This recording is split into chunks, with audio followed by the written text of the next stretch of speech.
देव की इस प्रकार स्तुति की, तब शिवजी ने चरणों में पड़े हुए उन द्विजवर को अपनी दोनों भुजाओं से पकड़कर उठा लिया और परम प्रेम पूर्वक मेघ गर्जन की सी गंभीर और मधुर वाणी में कहा। उस समय शंकर जी के दांतों की चमक से सारी दिशाएं प्रकाशित हो उठी थी। महादेव बोले, हे विप्रवर कवि, तुम मेरे पावन भक्त हो।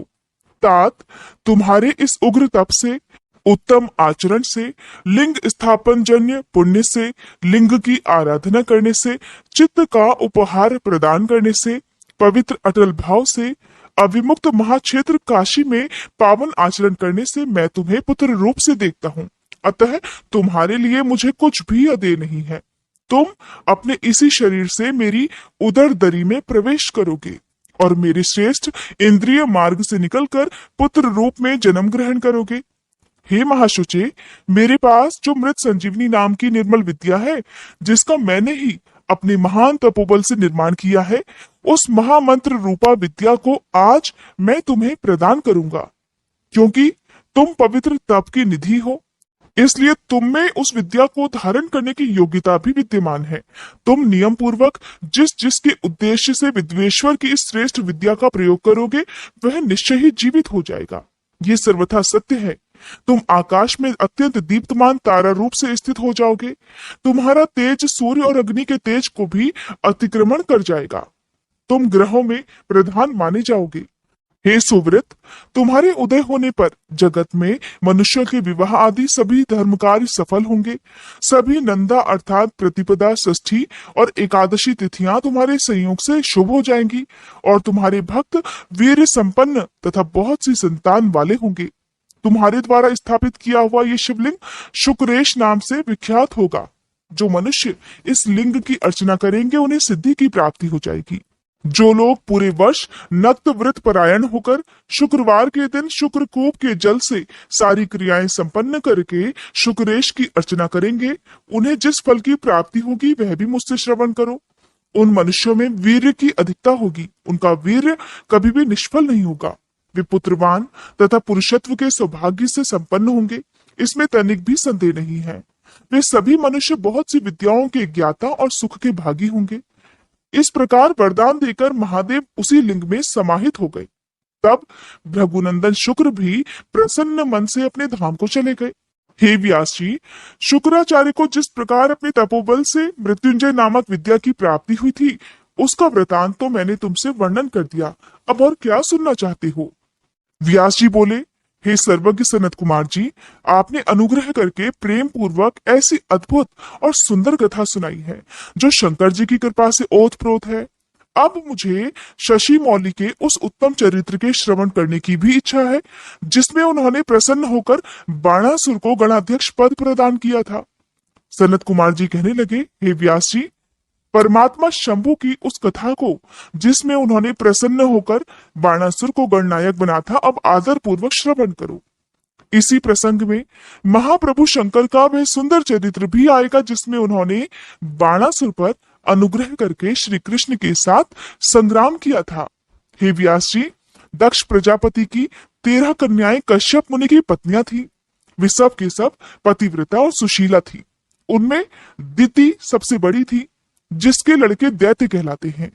अन्य पत्नियों से भी देवता तथा चराचर सहित समस्त प्राणी पुत्र रूप से उत्पन्न हुए थे। ज्येष्ठ पत्नी दिति के गर्भ से सर्वप्रथम 2 महाबली पुत्र पैदा हुए। उनमें हिरण्यकशिपु ज्येष्ठ था और उसके छोटे भाई का नाम हिरण्याक्ष था। हिरण्यकशिपु के 4 पुत्र हुए, जिनके नाम हलाद, अनुलाद, संगलाद और प्रहलाद था। उनमें प्रहलाद जितेंद्रिय तथा महान विष्णु भक्त हुए। उनका नाश करने के लिए कोई भी दैत्य समर्थ नहीं हो सका। प्रहलाद का पुत्र विरोचन हुआ। वह दानियों में सर्वश्रेष्ठ था। उसने विप्र रूप से याचना करने वाले इंद्र को अपना सिर ही दे डाला था। उनका ये पुत्र बलि हुआ। ये महादानी और शिव भक्त था। उसने वामन रूपधारी विष्णु को सारी पृथ्वी दान कर दी थी। बलि का औरस पुत्र बाण हुआ। वह शिव भक्त, मानी, उदार, बुद्धिमान, सत्य प्रत्यय और सहस्त्रों का दान करने वाला था। उस असुर राज ने पूर्व काल में त्रिलोकी को तथा त्रिलोकाधिपतियों को बलपूर्वक जीतकर शोणितपुर में अपनी राजधानी बनाया और वहीं राज्य करने लगा। उस समय देवगण शंकर की कृपा से उस शिवभक्त बाणासुर के किंकर के समान हो गए थे। उसके राज्य में देवताओं के अलावा और कोई प्रजा दुखी नहीं थी। शत्रु धर्म का बर्ताव करने वाले देवता शत्रुतावश ही कष्ट झेल रहे थे। एक समय वह महासुर अपनी सहस्त्रों भुजाओं से ताली बजाता हुआ तांडव नृत्य करके महेश्वर शिव को प्रसन्न करने की चेष्टा करने लगा। उसके उस नृत्य से भक्त वत्सल शंकर संतुष्ट हो गए। भोलेनाथ तो दयालु है, दैत्य हो, दानव हो या देवता हो, जो भी भक्ति से, श्रद्धा से, विश्वास से उनका ध्यान करता है, तप करता है, वो उसी को वरदान दे देते हैं। फिर उन्होंने परम प्रसन्न होकर उसकी ओर कृपा दृष्टि से देखा। भगवान शंकर तो संपूर्ण लोकों के स्वामी, शरणागत वत्सल और भक्तों के मनोरथ पूर्ण करने वाले हैं। उन्होंने बलि नंदन महासुर बाण को वर देने की इच्छा प्रकट की। हे मुने, बलि नंदन महादेव बाण शिव भक्तों में श्रेष्ठ और परम बुद्धिमान था। उसने परमेश्वर शंकर को प्रणाम करके उनकी स्तुति की और कहने लगा, हे प्रभु, आप मेरे रक्षक हो जाइए और पुत्रों तथा गणों सहित मेरे नगर के अध्यक्ष बनकर सर्वथा प्रीति का निर्वाह करते हुए मेरे पास ही निवास कीजिए। सनत कुमार जी कहते हैं, हे महर्षि, वह बलिपुत्र बाण निश्चय ही शिव जी की माया से मोह में पड़ गया था। इसलिए उसने मुक्ति प्रदान करने वाले दुराराध्य महेश्वर को पाकर भी ऐसा वर मांगा। तब ऐश्वर्यशाली भक्तवत्सल प्रभु उसे यह वर देकर और पुत्रों और गणों के साथ प्रेम पूर्वक वहीं निवास करने लगे। एक बार बाणासुर को बड़ा ही गर्व हो गया। उसने तांडव नृत्य करके शंकर जी को संतुष्ट किया। जब बाणासुर को ये ज्ञात हो गया कि पार्वती वल्लभ शिव जी प्रसन्न हो गए हैं, तब वह हाथ जोड़कर सिर झुकाए हुए बोला, हे देवाधिदेव महादेव, आप तो समस्त देवताओं के शिरोमणि हैं। आपकी ही कृपा से मैं बलि हुआ हूँ। अब आप मेरा उत्तम वचन भी सुनिए। देव, आपने जो मुझे 1000 भुजाएं प्रदान की हैं, ये तो मुझे अब महान भार रूप लग रही है, क्योंकि इस त्रिलोकी में मुझे आपके अलावा अपनी जोड़ का और कोई योद्धा ही नहीं मिला। इसलिए हे वृषभध्वज, युद्ध के बिना इन पर्वत सरीखी सहस्त्रों भुजाओं का लेकर मैं क्या करूं? मैं अपनी इन परिपुष्ट भुजाओं की खुजली मिटाने के लिए युद्ध की लालसा से नगरों और पर्वतों को चूर्ण करता हुआ दिग्गजों के पास भी गया, परंतु वे भी भयभीत होकर भाग खड़े हुए। मैंने यम को योद्धा, अग्नि को महान कार्य करने वाला, वरुण को गौओं का पालन करता गोपाल, कुबेर को गजाध्यक्ष, नैऋति को सैरंध्री और इंद्र को जीतकर सदा के लिए करद बना लिया है। महेश्वर, अब मुझे किसी ऐसे युद्ध के प्राप्त होने की बात बताइए जिससे मेरी ये भुजाएं या तो शत्रुओं के हाथों से छूटे हुए शस्त्रास्त्रों से जर्जर होकर गिर जाएं, या फिर हजारों प्रकार से शत्रु की भुजाओं को ही गिरा दें। बस मेरी यही इच्छा है प्रभु, इसे ही पूर्ण करने की कृपा करें। सनत कुमार जी कहते हैं, मुनि श्रेष्ठ, उसकी बात सुनकर भक्त बाधा पहाड़ी तथा महामन्यु स्वरूप रुद्र को कुछ क्रोध आ गया। तब वे महान अद्भुत अट्टहास करके बोले, अरे अभिमानी, संपूर्ण दैत्यों के कुलों में नीच, तुझे सर्वथा धिक्कार है, धिक्कार है। तू बलि का पुत्र और मेरा भक्त है, तेरे लिए ऐसी बात कहना उचित नहीं है। अब तेरा ये घमंड चूर चूर होगा। तुझे शीघ्र ही मेरे समान बलवान के साथ अचानक महान भीषण युद्ध प्राप्त होगा। उस संग्राम में तेरी ये पर्वतसरी की भुजाएं जालौनी लकड़ी की तरह शास्त्रास्त्रों से छिन्न भिन्न होकर धरती पर गिरेंगी। हे दुष्टात्मा, तेरे आयुधागार पर स्थापित तेरा जो ये मनुष्य के सिर वाला मयूर ध्वज फहरा रहा है, इसका जब वायु भय के बिना पतन हो जाएगा, तब तू अपने चित्त में समझ लेना कि वह महान भयानक युद्ध आ पहुंचा है। उस समय तू घोर संग्राम का निश्चय करके अपनी सारी सेना के साथ वहां जाना। इस समय तू अपने महल को लौट जा, क्योंकि इसी में तेरा कल्याण है। हे दुर्मते, वहां तुझे प्रसिद्ध बड़े बड़े उत्पात दिखाई देंगे। ऐसा कहकर गर्भहारी भक्तवत्सल भगवान शंकर मौन हो गए। सनत कुमार जी कहने लगे, हे मुने, यह सुनकर बाणासुर ने दिव्य पुष्पों की कलियों से अंजलि भरकर रुद्र की अभ्यर्चना की और फिर उन महादेव को प्रणाम करके वह अपने घर को लौट गया। फिर किसी समय दैववश उसका वह ध्वज अपने आप टूटकर गिर गया। ये देखकर बाणासुर हर्षित होकर युद्ध करने के लिए तत्पर हो गया। वह अपने हृदय में विचार करने लगा कि कौन सा युद्ध प्रेमी योद्धा किस देश से आएगा जो नाना प्रकार के शास्त्रास्त्रों का परागामी विद्वान होगा और मेरी सहस्त्रों भुजाओं को ईंधन की तरह काट डालेगा, और मैं भी अपनी अत्यंत तीखे शस्त्रों से उसके सैकड़ों टुकड़े कर डालूंगा। इसी समय शंकर जी की प्रेरणा से वह काल आ गया। एक दिन बाणासुर की कन्या उषा वैशाख मास में माधव की पूजा करके मांगलिक श्रृंगार से सुसज्जित होकर रात के समय अपने गुप्त अंतःपुर में सो रही थी। उसी समय वह स्त्री भाव को प्राप्त हो गई। तब देवी पार्वती की शक्ति से उषा को स्वप्न में श्री कृष्ण के पौत्र अनिरुद्ध का मिलन प्राप्त हुआ। जागने पर वह व्याकुल हो गई और उसने अपनी सखी चित्रलेखा से स्वप्न में मिले हुए उस पुरुष को ला देने के लिए कहा। तब चित्रलेखा ने कहा, हे देवी, तुमने स्वप्न में जिस पुरुष को देखा है उसे भला मैं कैसे ला सकती हूँ, जबकि मैं उसे जानती भी नहीं। उसके ऐसा कहने पर दैत्य कन्या उषा प्रेमांध होकर मरने पर उतारू हो गई। तब उस दिन उसकी उस सखी ने उसे बचा लिया। हे मुनिश्रेष्ठ, कुंभांड की पुत्री चित्रलेखा बड़ी बुद्धिमती थी और वह बाण तनया अर्थात बाण की पुत्री उषा से फिर बोली।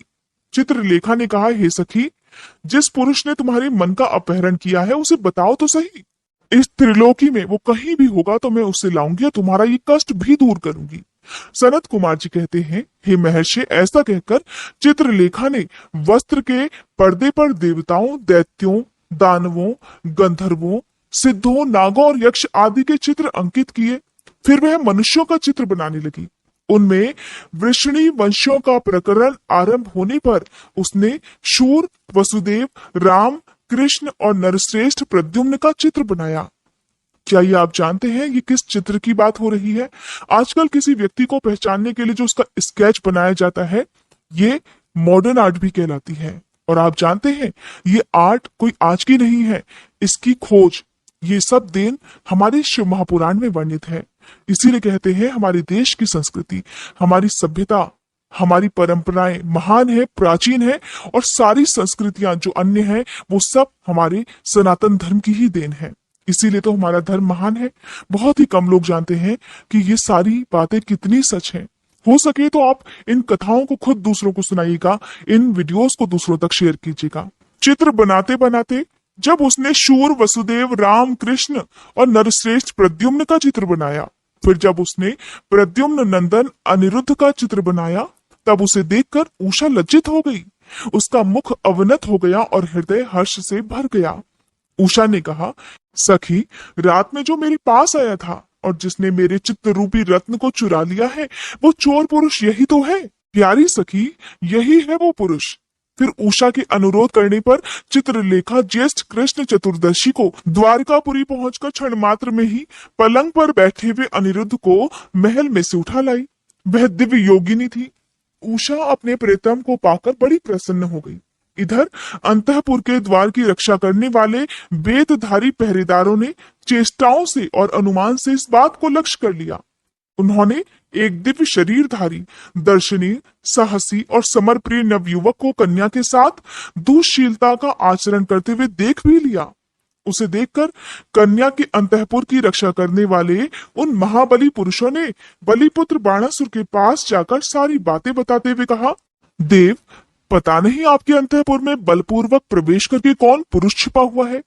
कहीं वो इंद्र तो नहीं है जो वेश बदलकर आपकी कन्या का उपभोग कर रहा है। हे महाबाहु दानवराज, उसे यहाँ देखिए, देखिए और जैसा उचित समझिए वैसा कीजिए। इसमें हम लोगों का कोई दोष नहीं है। सनत कुमार जी कहते हैं, हे मुनिश्रेष्ठ, द्वारपालों का ये वचन तथा कन्या के दूषित होने का कथन सुनकर महाबली दानवराज बाण आश्चर्यचकित हो गया। फिर वह कुपित होकर अंतःपुर में जा पहुंचा। वहां उसने प्रथम अवस्था में वर्तमान दिव्य शरीरधारी अनिरुद्ध को देखा। उसे महान आश्चर्य हुआ। फिर उसने उसका बल देखने के लिए 10,000 सैनिकों को भेजकर आज्ञा दी कि इसे मार डालो। सेना ने अनिरुद्ध पर आक्रमण कर दिया। तब अनिरुद्ध ने बात ही बात में 10,000 सैनिकों को काल के हवाले कर दिया।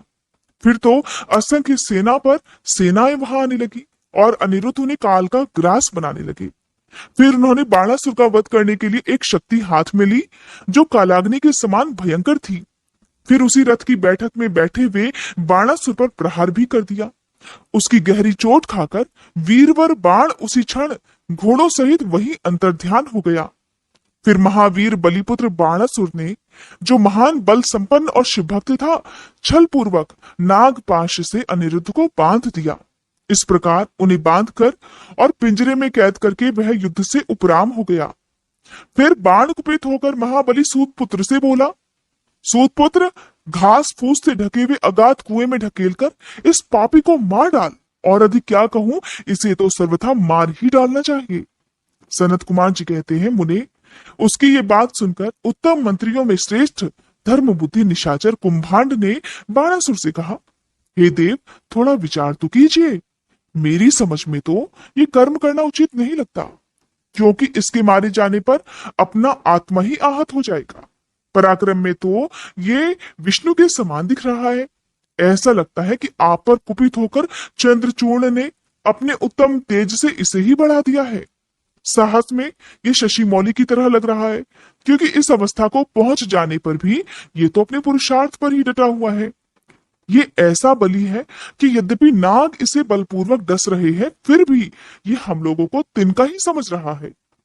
सनत कुमार जी कहते हैं, हे व्यास जी, दानव कुंभांड राजनीति के ज्ञाताओं में श्रेष्ठ था।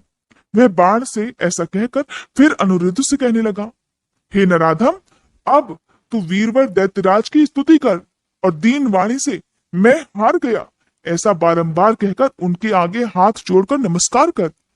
ऐसा करने पर ही तो मुक्त हो सकता है, नहीं तो तुझे बंधन आदि का कष्ट भोगना ही पड़ेगा।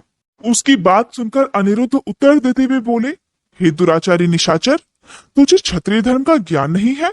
अरे, शूरवीर के लिए दीनता दिखाना और युद्ध से मुख मोड़कर भागना मरने से बढ़कर कष्टदायक होता है, और मेरे विचार से तो विरुद्धाचरण कांटे की तरह चुभने वाला होता है। वीरमानी क्षत्रिय के लिए रणभूमि में सदा सामने लड़ते हुए मरना ही श्रेयस्कर है। भूमि पर पड़कर हाथ जोड़े हुए दीन की तरह मरना तो बिल्कुल नहीं। सनत कुमार जी कहते हैं, हे मुने, इस प्रकार अनिरुद्ध ने बहुत सी वीरता की बातें कही, जिन्हें सुनकर बाणासुर को महान विस्मय हुआ और उसे क्रोध भी आया। उस समय समस्त वीरों के, अनिरुद्ध के और मंत्री कुंभांड के वचन सुनते सुनते बाणासुर के आश्वासन के लिए एक आकाशवाणी हुई। आकाशवाणी ने कहा, महाबली बाण, तुम बलि के पुत्र हो, इसलिए थोड़ा विचार तो करो। परम बुद्धिमान शिव भक्त, तुम्हारे लिए क्रोध करना उचित नहीं है। शिव समस्त प्राणियों के ईश्वर, कर्मों के साक्षी और परमेश्वर हैं। ये सारा चराचर जगत उन्हीं के अधीन है। वे ही सदा रजोगुण, सत्वगुण और तमोगुण का आश्रय लेकर ब्रह्मा, विष्णु और रुद्र रूप से लोकों की सृष्टि, भरण, पोषण और संहार करते हैं। हे महामते, मन में इस प्रकार विचार कर स्वस्थ हो जाओ। नाना प्रकार की लीलाओं के रचने में निपुण भक्त वत्सल भगवान शंकर गर्व को मिटा देने वाले हैं, और इस समय तुम्हारे मन में जो अभिमान है वही तुम्हारे इस अभिमान को चूर कर देंगे। सनत कुमार जी कहते हैं, महामुने, इतना कहकर आकाशवाणी बंद हो गई। तब उसके वचन को मानकर बाणासुर ने अनिरुद्ध का वध करने का विचार ही छोड़ दिया। फिर विषैले नागों के पाश से बंधे हुए अनिरुद्ध उसी क्षण देवी दुर्गा का स्मरण करने लगे। अनिरुद्ध ने कहा, हे शरणागत वत्सले, आप यश प्रदान करने वाली हैं। आपका रोष बड़ा उग्र होता है। देवी, मैं नागपाश से बंधा हुआ हूँ और नागों की विष ज्वाला से संतप्त हो रहा हूँ। अतः हे देवी, आप शीघ्र पधारिए और मेरी रक्षा कीजिए। सनत कुमार जी कहते हैं, मुनीश्वर, जब अनिरुद्ध ने पिसे हुए काले कोयले के समान कृष्ण वर्ण वाली काली को इस प्रकार संतुष्ट किया, तब ज्येष्ठ कृष्ण चतुर्दशी की महारात्रि में वहां प्रकट हुई। उन्होंने उन सर्प रूपी भयानक बाणों को भस्म करके अपने बलिष्ठ मुक्कों के आघात से उस नाग पंजर को विदीर्ण कर दिया। इस प्रकार देवी दुर्गा ने अनिरुद्ध को बंधन मुक्त करके उन्हें पुनः अंतःपुर में पहुंचा दिया और स्वयं वही अंतर्ध्यान हो गई। इस प्रकार शिव की शक्ति स्वरूपा देवी की कृपा से अनिरुद्ध कष्ट से छूट गए, उनकी सारी व्यथा मिट गई और वे सुखी हो गए। फिर प्रद्युम्न नंदन अनिरुद्ध शिव शक्ति के प्रताप से विजयी होकर अपनी प्रिया बाण तनया को पाकर परम हर्षित हुए और अपनी प्रियतमा उस उषा के साथ पूर्ववत सुख पूर्वक विहार करने लगे। इधर अपने पौत्र अनिरुद्ध का अपहरण होने पर भगवान श्री कृष्ण